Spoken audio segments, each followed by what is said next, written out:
하나님의 기뻐하심으로 예배하며 말씀 앞에 심령을 드리는 모든 여러분의 심령 속에 하나님의 약속과 성령의 충만한 은혜가 함께 하시기를 축복합니다. 말씀의 제목 같이 나눕니다. 보호하시는 하나님. 보호하시는 하나님. 아멘.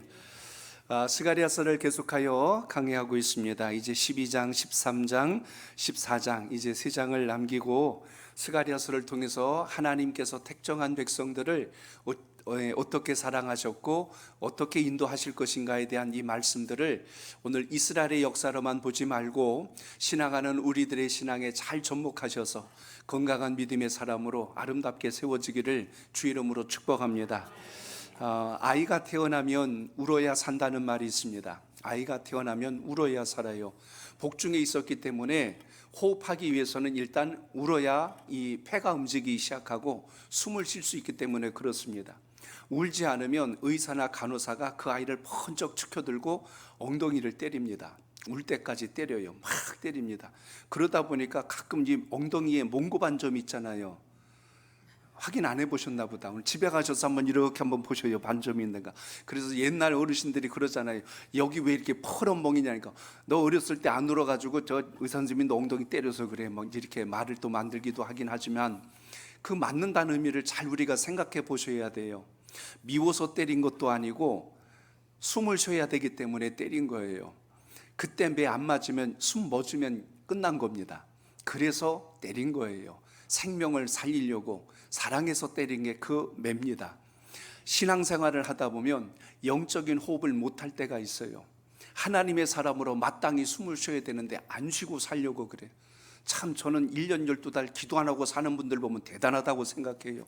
세상에서는 잠시도 숨 못 쉬면 죽으려고 그러는데 믿음 안에서는 1년이 넘어도 숨 안 쉬고 잘 살더라고. 물속에서 잠수해가지고 1년 다음에 나올 분들 같았고. 야, 근데 여러분 보세요. 하나님이 때로는 그래서 울게 하실 때가 있어요. 엉덩이를 때려주신단 말입니다. 그래서 기도할 제목이 생기고 간절히 주님 앞에 나오지 않으면 안 될 기도 제목을 주게 하셔서 결국 주님 앞에 나와 웁니다. 처음에는 원망해서 울고 나중엔 애통해서 울고 나중엔 분해서 울다가 나중에는 하나님의 은혜가 이거였구나 깨달고 나면 감사해서 울어요. 처음에는 분해서 울던 게 나중에는 감사의 눈물로 바뀌는 것. 이게 여러분 믿음의 사람들이 떠야 될 영적인 눈이라는 것을 기억하시기 바랍니다. 이스라엘 백성들도 마찬가지예요.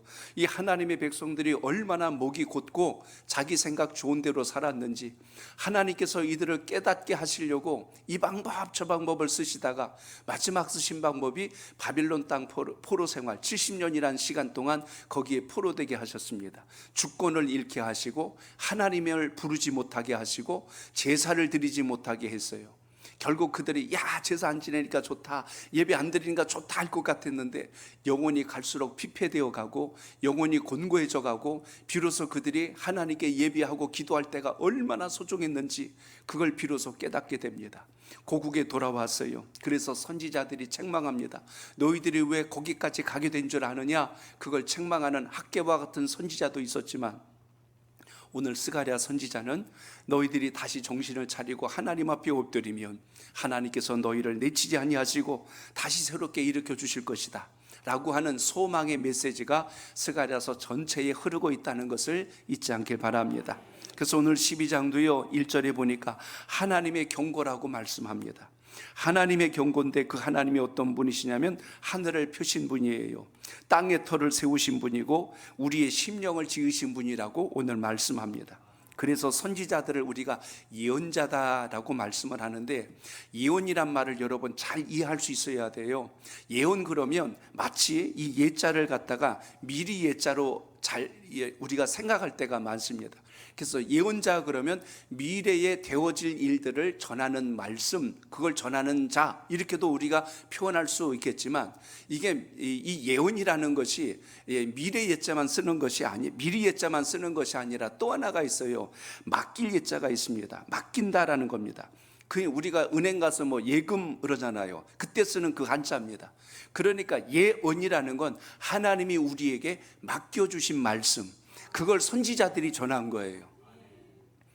선지자의 생각이 아니고 하나님께서 맡겨주신 것이기 때문에 선지자가 그걸 선포는 하긴 하는데 그게 무슨 뜻인지를 아직은 잘 모릅니다. 근데 하나님이 전하라고 하니까 전하는 거예요. 그래서 그 말씀을 읽고 묵상하다 보니 하나님께서 이 말씀을 우리에게 주신 이유가 이것이로구나. 이제 그게 깨달아지니까 영안이 열리게 되고 하나님의 뜻이 분별되니까 신앙이 성숙하게 되어서 하나님의 기뻐하신 자리에 쓰임받게 된다는 것입니다. 그렇기 때문에 예언이라는 것, 하나님이 우리에게 맡겨주신 말씀, 성경이 그래서 이 두 가지 의미가 함축되어 있는 겁니다. 앞으로 되어질 일, 우리에게 맡겨준 말씀. 그러므로 우리에게 맡겨준 말씀을 열심히 전파하고 나누는 것이 우리에게 맡겨준 사명이라는 것을 여러분 기억하시기 바랍니다. 그래서 하나님 말씀을 내 임의대로 해석하면 그때부터 2단 3단이 나오는 겁니다. 여러분 베드로후서 3장 16절을 보세요. 거기 하나님 말씀을 이렇게 대하라고 기록되어 있죠. 같이 봅니다. 시작. 또 그 모든 편지에도 이런 일에 관하여 말하였으되 그 중에 알기 어려운 것이 더러 있으니 무식한 자들과 굳세지 못한 자들이 다른 성경과 같이 그것도 억지로 풀다가 스스로 멸망에 이르느니라. 아멘. 억지로 푼다는 말의 이 원문의 의미는 왜곡한다 그거예요. 하나님의 말씀을 자기 편리대로 이렇게 저렇게 맞춰버리니까 주님의 뜻이 아니라 자기 생각을 전할 수 있는 겁니다. 그래서 오늘 하나님 말씀을 통하여 다시 한 번 더 확인하고 분별해야 되는 것은 스가랴 선지자가 자기 생각이나 감정을 전한 게 아니고 하나님의 뜻을 선포했다면 그 말씀을 우리도 잘 듣고 순종해서 하나님의 백성들이 실패했던 것과 똑같은 길을 걷지 말고 지혜로운 주의 사람으로 거듭날 수 있는 은혜가 있기를 바랍니다. 오늘 주님 말씀은요, 하나님이 택정한 백성들을 보호하신다는 이야기입니다. 12장 전체는 하나님의 택한 백성들을 보호하시는 하나님의 이야기가 나와요. 그 중에 하나는 그들의 삶을 하나님이 책임져 주신다는 겁니다. 육체적인 삶을 주님이 붙들어 주실 뿐만 아니라 영적인 부분에 있어서도 구원을 책임져 주시는 하나님. 그러므로 하나님이 구원하셨다라는 것은 단순히 우리의 영혼만의 문제가 아니고 이 땅을 살아가는 여러분의 앞길도 포함되어 있다는 것을 기억하시기 바랍니다. 그래서 12장은요 예루살렘을 보호하시는 하나님 그 이야기예요. 그리고 13장에 가서는 그 보호하시는 하나님은 예루살렘을 정화하고 깨끗하게 하고 정결하게 하셔서 보호하시지 잘못되고 썩고 오염되어 있는데 그거 보호하는 거 아닙니다. 밥을 먹고 나면 그릇을 깨끗하게 설거지해서 잘 그릇 건조대에 올려놔야 다음에 또 먹을 수 있는데 지저분한 걸 보호한다고 그대로 갖다 놓으면 이건 못 쓰는 그릇됩니다. 우리의 믿음도 마찬가지예요. 하나님께서 우리를 보호하실 때는 더럽고 추악하고 악한 것은 다 끊어내고 제하여 버려서 하나님의 복을 담을 수 있는 깨끗한 그릇으로 우리를 날마다 만들어 주신다는 것을 기억하시기 바랍니다. 그러므로 오늘 말씀에서 여러분 깨달아야 돼요. 왜 그렇게 하실까? 하나님의 영광을 바로 여러분들을 통해서 드러나게 하시려고 우리를 깨끗하게 하고 정결하게 하고 하나님이 보호하신다는 걸 믿고 승리하는 신앙이 되시길 바랍니다. 그렇기 때문에 오늘 여기선 상징적 언어를 썼어요. 예루살렘이란 말이 나옵니다. 이스라엘의 수도가 예루살렘인데 예루살렘만 지칭한 게 아니라 그 예루살렘에 있는 유다 땅 전체도 하나님이 지키시고 보호해 주시겠대요. 그렇기 때문에 신앙이라고 하는 것은 하나님의 말씀을 잘 따르고 순종함으로 인하여 여러분과 함께하는 가족들이, 여러분이 만나는 모든 분들이 함께 더불어 잘 되는 역사가 있기를 축복합니다. 12장을 좀 읽다 보시면 눈에 자꾸 들어오는 단어가 있었을 겁니다. 오늘 12장 읽었는데 어떤 단어가 제일 눈에 들어왔어요? 여기 찾으셨네. 그날에. 그날이란 말이 여기 계속 반복됩니다. 3절에도 그날에, 4절에도 그날에, 6절에도 8절, 9절, 11절 계속해서 그날을 이야기합니다. 13장에 넘어가도 1절, 4절에도 또 그날에, 14장에 가면 그걸 여호와의 날에 이렇게 표현해요. 우리 흔히 어떤 결전의 날을 잡을 때 무슨 데이라고 그래요? D-Day라고 합니다. 결전의 날이에요. 뭔가 큰 어떤 역사를 이루는 날 D-Day라고 합니다. 그런데 오늘 본문에서 말한 이 그날이라고 하는 건 D-Day 개념이 아니고 V-Day라는 말 있음. V-Day라는 말을 들어보셨을 겁니다. 승리의 날, 빅토리 데이라는 말이 있어요. 그 날은 우리의 삶을 다시 일으키시고 하나님의 영광을 선포하는 날, 불의하고 악한 자들은 심판의 날이 되겠지만 주님을 믿고 따른 하나님의 백성들에겐 승리의 날이 되기 때문에 오늘 여기서 말한 그날에라고 하는 것은 주의 백성들이 들을 때는 희망이 생기는 거예요. 가슴 벅찬 말씀이 그날입니다. 그날이 되면, 주님께서 다시 오시는 그날이 되면 우리에게 진정한 하나님의 영광과 존귀함을 드러낼 것이고, 악한 권세들은 모두 진멸당하여 지옥 음부에 무저갱에 떨어지게 될 것이다라는 선언적 말씀이 오늘 이 12장에 등장합니다. 이 단어를 잘 주목하면서 보면 하나님이 택한 백성들을 어떻게 보호하시려고 하는지 그게 이제 보인다는 이야기입니다. 그렇기 때문에 오늘 그 디데이라고 하는 것을 우리가 다시 본다면, 주님께서 다시 오시는 날, 십자가에서 죽으신 그날이 끝나는 날이 아니라 3일 뒤에 다시 부활의 영광으로 일어나신 주님의 바로 그날, 이제는 우리가 주님의 오심과 주님의 죽으심과 부활을 통하여 우리에게 또한 구원받은 하나님의 자녀로 살아갈 수 있도록 믿음 주신 걸 생각하면서 이 은혜가 여러분 삶 속에 있길 바랍니다. 그 12장 전체에서 가장 핵심이 되는 구절이 있다면 여러분 8절입니다. 자, 8절을 다시 읽고 시작하겠습니다. 8절 시작. 그날에 여호와가 예루살렘 주민을 보호하리니 그 중에 약한 자가 그날에는 다윗 같겠고 다윗의 족속은 하나님 같고 무리 앞에 있는 여호와의 사자 같을 것이라. 아멘. 하나님께서 택한 백성들을 보호하신대요.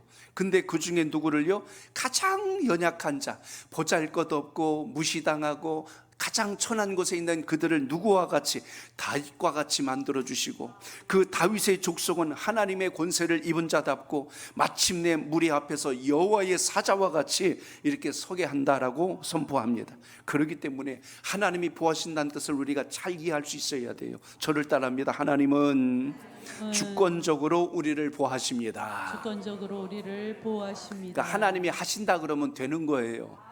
하나님이 하신다고 놓고 뒤집는 분이 아니라 그건 내가 할게, 그러면 그 말씀 자체가 이미 권세가 있고 권위가 있다는 것입니다. 오늘 2절에 보면 하나님께서 또 하시는 행위에 대한 표현들이 나오는데 2절을 보시기 바랍니다. 시작. 보라, 내가 예루살렘으로 그 사면 모든 민족에게 취하게 하는 잔이 되게 할 것이라. 예루살렘이 에워싸일 때에 유다에까지 이르리라. 아멘.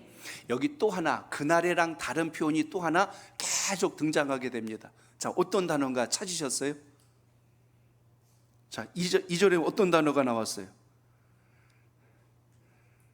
다른 성경인가 우리가 지금? 자, 한 번 더 합니다. 보라. 또 하나 따라합니다. 내가. 자, 아까는 그날에란 말씀을 기억하셨죠? 또 하나의 단어가 있어요. 보라라고 하는 선포. 두 번째는 이제 오늘 말씀 쭉 보시면 내가란 말이 끊임없이 반복됩니다. 요 내가가 누굴까요? 전과 같기도 하고 옆 사람인 것 같기도 하고, 그게 아니고 이제 이게 여호와 하나님이라는 뜻을 여기서 지금 이렇게 표현해 주고 계시거든요. 자, 다시 정리해 봅니다. 그 날이 되면, 승리의 날이 되면 하나님께서 택한 백성들을 보호하시고 영화롭게 해주신다고 했는데, 그 영화롭게 하시는 분이 누구냐면 오늘 말씀 속에 보면 내가라는 말씀으로 연결되어 있음을 보게 됩니다. 자, 1절에서부터 이미 선포했잖아요. 여호와의 경고라고 했는데 2절에 보니까 보라, 내가 이렇게 시작을 합니다. 이 3절에도 보면 그날에는 내가 또 이렇게 되죠. 4절에도 보니까 그날에 내가, 계속해서 내가란 말이 반복되는 것은 주님께서 주권적으로 누구를 의지하지 않고 하나님께서 스스로 가지신 은혜와 능력을 가지고 모든 것을 친히 행하시겠다는 선포를 우리가 여기서 봅니다. 바꿔 이야기합니다. 보호하는 자도 여호와 하나님이시오. 예, 책임지는 분도 누구다? 여호와 하나님이시다. 내가 책임질 거다. 내가 보호할 것이다. 그러니 너희는 두려워하지 말고 낙심하지 마라. 여러분 잘 아는 이사야서 말씀 43장 1절로 2절 말씀 기억하시죠? 자, 이 말씀 우리 같이 읽어볼까요? 시작. 야곱아, 너를 창조하신 여호와께서 지금 말씀하시느니라. 이스라엘아, 너를 지으신 이가 말씀하시느니라. 너는 두려워하지 말라. 내가 너를 구속하였고 내가 너를 지명하여 불렀나니 너는 내 것이다. 2절 시작. 내가 물 가운데로 지날 때 내가 너와 함께 할 것이라. 강을 건널 때에 물이 너를 침몰하지 못할 것이며 내가 불 가운데로 지날 때에 타지도 아니할 것이요 불꽃이 너를 사르지도 못하리니. 아멘. 오늘 이 말씀을 보시면 하나님께서 모든 것을 지키시고 보호하시겠다는 것, 너희들이 물을 지나갈지라도 불꽃 사이로 지나갈지라도 내가 너희를 지킬 것이니라. 2절을 보면 마치 홍해를 건넜던 주의 백성들이 떠오릅니다. 또 2절을 읽다 보면 다니엘의 세 친구가 풀무불 속에서 털끝 하나 상치 않고 나왔던 그 사건을 연상하게 하는 말씀이 오늘 여기 2절에도 기록된 것을 보게 됩니다. 오늘 하나님이 왜 이렇게 하실까요? 그 이유는 바로 우리가 하나님의 속한 자라는 사실을 여러분 기억하시기 바랍니다. 다른 사람은 몰라도 내 자식은 누가 끝까지 보호자가 돼요? 부모가 보호자가 됩니다. 어렸을 때 학교에서 일 터지고 잘못되면 누구 데려오래요? 엄마 데려와, 아빠 데려와 그래요. 보호자를 데려오라고 그럽니다.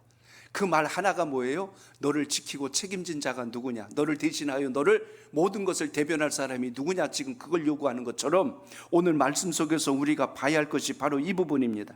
하나님께서 오늘 내가 너를 사랑하였다. 너는 나의 것이고 그리하여 내가 너를 끝까지 보호할 것이다. 하나님은 이렇게 여러분 택한 백성들을 사랑하고 아끼고 보호하시는 분이란 걸 여러분 기억하시기 바랍니다. 그래서 다른 사람은 몰라도 가족은 그런 거예요. 자식이 밖에 나가서 실수하고 잘못해도 집에 들어오면 내 새끼가 제일 최고입니다. 그래서 지켜주는 거예요. 변론해 주는 것이 그것이 가족의 도리듯이 하나님은 주의 백성들이 아무리 연약하고 부족할지라도 하나님의 택정하셨기에 그들을 끝까지 책임져 주시고 지켜주시는 것을 봅니다. 주변 나라들이 전쟁도 잘하고 힘도 세고 경제력도 강하고 모든 면에서 탁월할지라도 니들이 뭔데 내 자식을 건드려 하는 것으로 하나님이 바벨론도 아수르도 애굽도 주변의 모든 두로와 시돈까지도 모두 다 막아내 주신 것을 보면 오늘 여러분 주님의 속한 것이 왜 복인가를 기억하시고 그 은혜가 함께 하시길 바랍니다. 가정에서도 마찬가지예요. 남편은 아내를 보호할 책임이 있고 아내는 남편을 또한 존중하며 함께 하나를 이뤄갈 책임이 있다는 걸 기억하시기 바랍니다. 남편이 여러분 가장 노릇한다고 월급만 갖다 주고 집안이 어떻게 돌아가는지 모르고 있다면 그건 가장으로서의 도리가 아니지요. 아내도 마찬가지예요. 남편이 갖다 주는 월급만 있으면 되고 남편은 뭐 어떻게 되든 죽이 되든 밥이 되든 상관이 없다. 그건 역시 또 아내 된 도리가 아니지 않습니까? 남자는요, 이번 생명나무 때 그런 얘기했어요. 남자는 정말 단순하다, 다른 거 없다. 인정해주고 존중해주면 없던 것도 생긴다. 오늘 그런 이야기를 좀 나눴어요. 솔직하게 얘기했는데 좀 알아들을까 모르겠어. 그래서 여러분 존중하고 인정해주면 없던 힘도 생겨요. 정의감이 불타오르고 내가 아니면 이 가정은 지킬 자가 없구나라는 사명감이 생깁니다. 마찬가지로 여러분 이렇게 서로 아끼고 존중할 때 가정의 신뢰가 돈독해지듯이 하나님이 택한 백성이라고 니들은 알아서 복을 구하라 그러고 하나님께서 뒷짐지고 계신 것이 아니라 지금 오늘 이 12장 말씀처럼 끝까지 붙드시고 끝까지 보호하시고 책임져 주신 분이라는 걸 잊지 않길 바랍니다. 그렇기 때문에 하나님의 사람들은 언제나 주님 주신 은혜가 여러분 삶 속에 있길 바랍니다. 그래도 비교적 여기 지금 아내 되신 분들이 많이 계시니까 오늘 집에 가더랑 이렇게 한번 이야기해 보세요. 남편에게 이렇게 얘기해 보세요. 여보 힘내요. 내가 있잖아 하고 한번 해보면 얼마나 좋을까. 한번 따라 봅니다. 여보 내가 있잖아. 자식한테도 마찬가지야. 얘야 엄마가 있잖아. 이 한마디가 여러분 삶의 용기와 위로가 된다는 거 기억하시기 바랍니다. 또 그렇게 했다고 해서 또 남편분들도 좀 그렇게 하며 살면 좋겠어요. 당신이 뭘 잘한다고 또 그래 이렇게 하지 말고 항상 서로가 신뢰와 인정과 존중 안에서 은혜가 함께 하시길 바랍니다.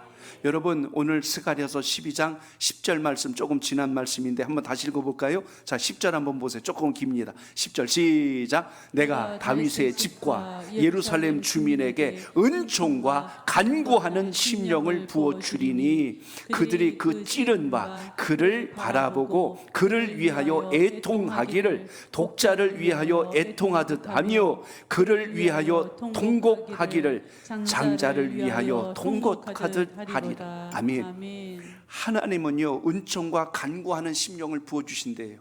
그래서 하나님의 백성들을 단순히 보호만 하시는 것이 아니라 하나님이 함께 하신다는 걸 깨닫게 하시려고 여기 10절에 보니까 은총과 간구하는 심령을 부어주리니 오늘 여러분의 마음속에 주님을 찾을 수 있는 힘도 내 안에서 나온 게 아니고 주님으로부터 공급되었다는 것을 잊지 않기 바랍니다. 왜 하나님은 이렇게 우리를 사랑하실까요? 저를 따라합니다. 적들을 파멸하시고 백성들을 무장시키십니다. 아멘. 하나님은 오늘 그런 분이세요. 2절에도 말씀한 것처럼 예루살렘으로 그 사면 모든 민족에게 취하게 하는 잔이 되게 할 것이라고 했고, 예루살렘이 에워싸일 때에 유다까지 이르게 하시겠다라고 오늘 말씀합니다. 이 말을 조금 풀어 설명해 볼게요. 내가 예루살렘의 잔을 만들어서, 예루살렘을 이게 잔으로 만들어서 그 주변의 모든 민족들을 취하게 만들겠대요. 그래서 비틀거리게 만들겠다는 거예요. 그들이 처음에는 예루살렘을 공격하고 에워싸서 포위하고 정복하니까 자기들이 이긴 줄 알았어요. 그런데 예루살렘 안에 뭐가 있어요? 취하게 하는 술이 있었어요. 그걸 정복하고 났는데 오히려 그게 그들에게 독이 돼버리고 그들이 비틀거릴 만큼 위기를 만드는 원인이 되게 해주겠다. 너희들이 예루살렘은 우습게 여기고 대적자들이 너희를 가볍게 여겨서 덤빌지라도 내가 그들을 완전히 비틀거리는 자로 만들어주겠다. 지금 하나님께서 이렇게 완곡한 비유의 표현으로 지금 보여주신 것을 보게 됩니다. 여러분, 두꺼비가 새끼를 낳을 때요, 뱀에게 가까이 가는 거 아세요? 뱀 앞에 와갖고 알짱알짱거립니다. 그럼 뱀은 두꺼비를 안 먹어요. 거기 독이 있는 걸 알기 때문에 잘 안 먹습니다. 근데 자꾸 약 올려갖고 결국은 먹게 만들어요. 그럼 그 뱃속에다 뭐 했죠? 알을 낳아버리니까 나중에 거기서 이 새끼가 그 부화가 되면서 그 뱀을 다 이제 속에서 나와가지고 결국 그걸 먹이 삼아가지고 이제 밖으로 나오는 것을 보게 됩니다. 마치 여러분 주변의 나라들이 그렇다는 거예요. 이스라엘 땅을 우습게 여기고 가볍게 여기서 삼킬 줄 알고 덤벼들었는데 나중에 그들이 모두 진멸당하고 무너지는 상황을 만들어 놓으리라 하나님께서 지금 그렇게 역사하시겠다고 오늘 말씀합니다. 약인 줄 알고 먹었는데 이게 마취제야. 자기가 먹으면 득이 될 줄 알고 먹었는데 이게 수면제가 돼서 완전히 맹 놓고 있다가 완전히 당하는 꼴을 만들어 놓겠다. 하나님은 이처럼 가장 연약해 보이는 이스라엘 백성들에게 위로자가 되주셨고 용기를 갖게 하셨고, 우리는 약하지만 하나님이 함께 하시면 어떤 대적도 이기게 하시는구나 하는 힘이 생겼다는 이야기입니다. 오늘 여러분 주의 말씀에 그 깊은 주님의 마음을 알게 되면 우리가 세상을 두려워하는 자가 아니라 복음의 능력으로 이기는 자로 거듭난다는 것을 잊지 않길 바랍니다. 그래서 오늘 3절에 이런 말씀이 나오는 거예요. 3절 읽습니다. 시작. 그날에는 내가 예루살렘을 모든 민족에게 무거운 돌이 되게 하리니 그것을 드는 모든 자가 크게 상할 것이라. 천하 만국이 그것을 치려고 모이리라. 아멘. 그날에 내가 예루살렘을 모든 국민에게 무거운 돌이 되게 하겠대요. 이건 지금 근동 지역의 문화와 하나의 어떤 그 정서를 우리가 이해하고 보면 이게 쉽게 이해가 되는데, 그때 당시 유행했던 이 이스라엘 민족들의 그 게임 중에 하나가 있어요. 그게 뭐냐면 힘자랑하는 게임입니다. 돌을 들어서 옮기는 거예요. 그래서 큰 돌을 옮긴 사람을 우승자로 삼게 하는데, 오늘 여기서 지금 그 이야기를 빗대서 이야기한 거예요. 예루살렘이 지금 돌입니다. 그래서 그걸 딱 들었는데 무거운 돌이 되게 한다는 거 들었는데 결국 나중에 어떤 일이 생기냐면 감당할 수 없는 돌을 들었어요. 그럼 어떻게 돼요? 손에서 미끄러져서 떨어져서 그게 발등을 찢는 일이 생깁니다. 그래서 부상자가 생기는 거예요. 이스라엘을 우습게 여겼고 예루살렘을 우습게 여겼는데 그 모든 이스라엘 백성의 모습이 지금 마치 무거운 돌과 같아서 대적하는 자들이 나중에 큰 상함을 입게 되는 그 역사까지 만들어 놓으시겠다. 그러니까 12장은요 한 절 한 절 읽을 때마다 하나님이 어떻게 택한 백성들을 위로하고 용기를 주시는지 우리로 하여금 느끼게 하는 것을 볼 수가 있습니다. 자, 그럼 여러분 오늘 여기 예루살렘 백성들이 지금 어떻게 된다고 그랬어요? 우리 5절도 한번 읽어보겠습니다. 5절 시작.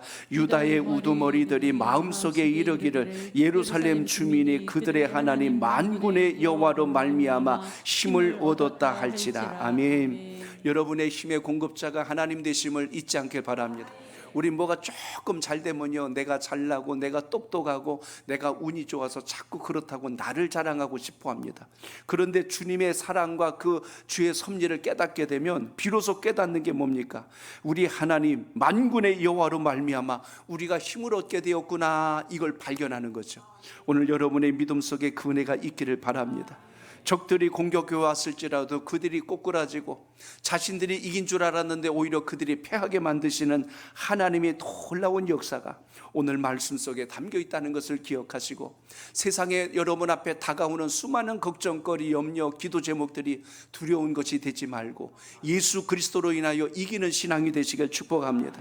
자, 저를 따라합니다. 약자들을 우선적으로 보호하십니다. 약자들을 우선적으로 보호하십니다. 하나님의 놀라운 섭리는요, 참 약한 자를 떼놓고 강한 자들만 같이 움직이지 않는다고 오늘 말씀해 주고 있습니다. 그게 오늘 7절의 말씀이에요. 자, 7절 보시기 바랍니다. 시작. 여호와가 먼저 유다 장막을 구원하리니 이는 다윗의 집의 영광과 예루살렘 주민의 영광이 유다보다 더하지 못하게 하려 함이라. 아멘. 하나님께서 예루살렘을 이야기합니다. 유다의 남유다, 이스라엘이 이렇게 하나로 되어 있지만 북이스라엘 그리고 남유다로 지금 나눠져 있잖아요. 근데 남유다의 그중 수도가 지금 예루살렘입니다. 근데 하나님께서 예루살렘을 지킨다고 보호한다고 하니까 나머지는 거들떠도 안 보는 것처럼 생각해요. 예루살렘은 하나의 어떻게 보면 수도입니다. 가장 핵심부고 중심이 되는 곳이고 하나님의 역사가 시작되는 상징적 도성이 예루살렘이에요. 그러나 그 성만 있는 것이 아니라 유다 백성들도 살고 있지 않습니까? 모두가 함께 살고 있는 바로 그곳을 하나님은 외면치 아니하시고 그들도 역시 건지시겠다고 오늘 말씀하는 장면이 오늘 여기 7절에 나와요. 여호와께서 말씀합니다. 먼저 유다의 장막을 건지리라. 먼저 흩어져 있는 자들, 그 변두리에 있는 자들을 먼저 살려내고 그리고 예루살렘을 일으킬 것이다 라고 하는 말씀을 보면, 하나님은 저 예루살렘에 있는 자들만 좋아하시겠구나, 저들만 우선하겠구나 라고 낙심하고 있는 그들을 하나님은 외면치 않고 있다는 사실을 이 장면에서 다시 한 번 더 언급해 주시고 있다는 것입니다. 교회 공동체가 그런 거예요. 세상의 삶의 원리가 그렇습니다. 사회적 약자를 왜 보호해야 될까요? 다른 사람들보다 항상 뭔가 부족함이 있고 연약함이 있기 때문에 외면하고 약자를 내치는 것이 아니라 오히려 함께 더불어 강하게 일어설 수 있도록 기회를 줄 수 있는 것, 이것이 어떤 면에서는 훨씬 더 공평하다는 것을 우리가 봐야 할 것입니다. 그러므로 하나님의 방법이 참 그렇다는 이야기예요. 예루살렘 위에 있는 자들을 내가 결코 외면치 아니하시겠다고 이렇게 말씀해 주신 것처럼 그 은혜가 우리의 삶 속에도 있기를 축복합니다. 우리가 이 말씀을 대할 때 처음 읽었던 8절 말씀이 있죠. 이제 이것과 오늘 7절이 연결되어 있는 겁니다. 자, 8절 한 번 더 다시 읽겠습니다. 시작. 그날에 여호와가 예루살렘 주민을 보호하리니 그 중에 약한 자가 그날에는 다윗 같겠고 다윗의 족속은 하나님 같고 무리 앞에 있는 여호와의 사자 같을 것이라. 아멘. 아무리 약한다 할지라도 하나님과 함께 연합하면 강한 자가 된다는 것을 여러분 기억하시기 바랍니다. 다윗 족속은 다윗 언약을 믿고 따르는 주님의 백성들을 지금 이야기합니다. 오늘 그들이 여호와의 사자는 지금 하나님의 말씀을 가지고 메시아를 전하는 이 놀라운 권세를 가지고 오신 주님의 역사를 오늘 지칭해 주고 있는데요, 이스라엘 역대 이래 다윗 족속으로 인하여 다윗을 통하여서 하나님의 나라가 얼마나 강건하게 일어났는지는 오늘 이 주의 백성들이 너무나 잘 알고 있습니다. 그렇기 때문에 오늘 여러분의 형편과 처지만 생각해서 낙심하는 자가 되지 말고 오늘 주님께서 주신 말씀 그대로 예루살렘 주민을 보호하긴 하시되 그 중에서 약한 자가 다윗처럼 일으켜 주시겠다는 말씀처럼 우리의 신앙 안에도 이 역사가 살아있기를 축복합니다. 당시에도 마찬가지지만 오늘날에도 그래요. 당시에 가장 약한 자들을 지칭하는 대표적인 표현이 있습니다. 고아, 그리고 과부, 그리고 나그네들, 그리고 몸이 불편한 사람들, 이들에 대해서는 항상 기득권을 먼저 주고 우선권을 주어서 일어날 수 있도록 힘을 공급해 주었다는 것입니다. 그렇기 때문에 하나님께서는 그들에게 먼저라고 하는 우선권을 줍니다. 하나님은 약한 자를 외면치 않았어요. 연약한 자를 항상 보호해 주었고 그들을 존귀한 자로 살아갈 수 있도록. 그래서 그 나라가 얼마나 성숙하고 선진국이냐를 볼 때 약한 사람들을 대하는 것을 보면 안다는 거예요. 우리나라가 과거에 비해서 그래도 많이 좋아졌습니다. 신체 장애를 가지신 분들을 대하는 모든 사회적 시설과 환경도 좋아졌지만은, 그러나 아직까지는 유럽이라든지 또 다른 미국과 같은 이런 나라만큼 아직 미치지 못한 부분들이 많이 있어요. 그래서 우리 자녀들이 그런 것에 상처받지 않게 하려고 어떤 부모들은 그 자녀들을 데리고 해외 나가서 사시는 분들도 있어요. 그러나 여러분, 오늘 우리가 주의 말씀을 대할 때 분명하게 깨달아야 되는 것은 하나님은 이들을 외면하신 분이 아니란 걸 기억하시고, 오늘도 주의 말씀 앞에서 우리 모두가 여러분이 다른 사람보다 조금이라도 더 힘이 있고 할 수 있는 능력이 있다면 약한 자를 돌보고 보호할 수 있는 하나님의 사람으로 쓰임 받기를 주의 이름으로 축복합니다. 그러므로 오늘 말씀 전체가 어떤 것에 포커스를 맞추고 있어요? 하나님은 보호하시는 분이다. 하나님은 지켜주시는 분이다. 하나님은 대적을 막아주시는 분이다. 오늘 그걸 이야기하고 있는 것입니다. 아까 우리가 구절을 보셨죠? 예루살렘을 치러 오는 이방 나라들을 그날에는 내가 완전히 멸할 것이니라. 근데 거기 멸한다는 표현을 구절에 재밌는 것은 끝부분에 그런 말이 나와요. 그날에 내가 멸하기를 힘쓰리라 라고 기록되고 있어요. 하나님이 뭐 하신대요? 힘을 쓰신대요. 하나님이 힘 쓰지 않으셔도 능력이 많으신 분입니다. 그런데 열심을 다하시겠다는 거예요. 대적을 막아내시는데 하나님이 적당히 하지 않고 끝까지 최선을 다하시는 그 모습을 보여주십니다. 7절에서도 말씀했죠. 여호와가 먼저 유다 장막을 구원하리니.